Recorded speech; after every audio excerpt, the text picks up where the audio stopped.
You're watching Time Travel News.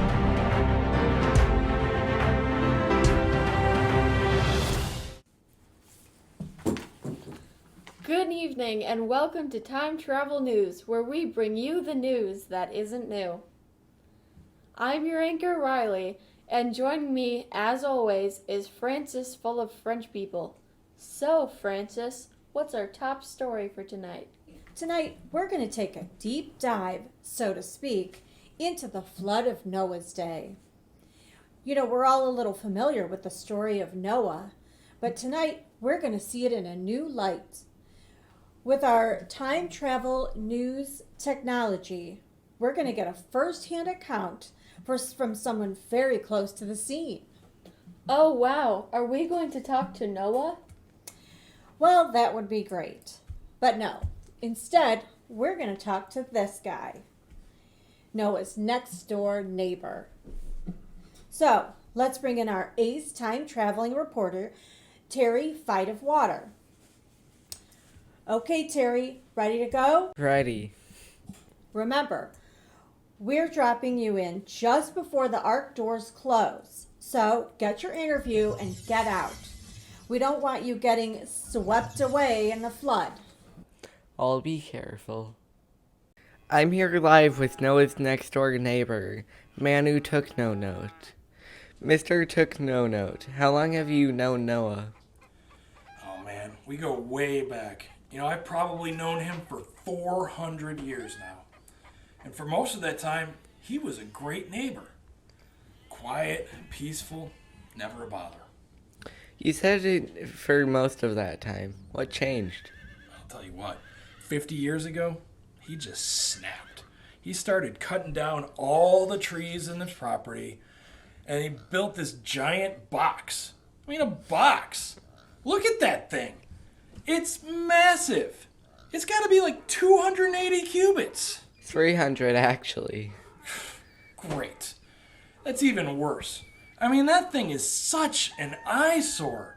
Do you have any idea what it's doing to my property values? I'm sorry to hear that, sir. Has he ever told you why he's been building this? Has he ever told me? Has he ever told me? He never shuts up about it. He's always telling anyone he can about how his God told him to build an ark and how it's going to rain a lot, whatever rain is, and how we're going to have a flood and we need to be on that ark to survive it. Whatever. He's nuts. And I'm not the only one that thinks so. You should hear what people say about him. Did you ever think of actually listening to him? Man, I don't have time for that. In fact, I try to avoid him. If I had a denarius for every time he tried to borrow one of my tools, I'd be rich. Well, there's certainly a lot of animals around here. Can you tell me about that? Yeah, can I ever? You know, recently I think he just got bored with building a box. So he decided he wanted to be a zookeeper. I mean, look, he's got to have 2 of every kind of animal in the world back there. I don't know what he's up to, but I'll tell you what, I know what it did to my garden. And that smell. I mean, you can smell that, can't you?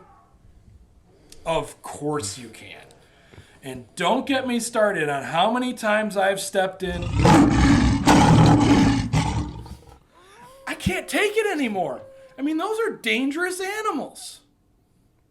It does seem like a lot to handle, but maybe if you actually tried listening to... Like I said, I have no time for that nonsense.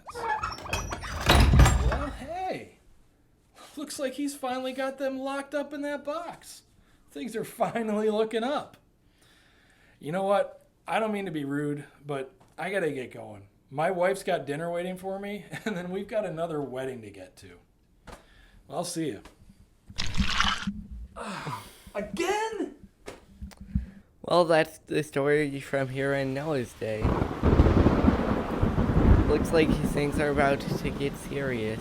Back to you, Riley. Better get back quick, Terry. Looks like you're about to get wet.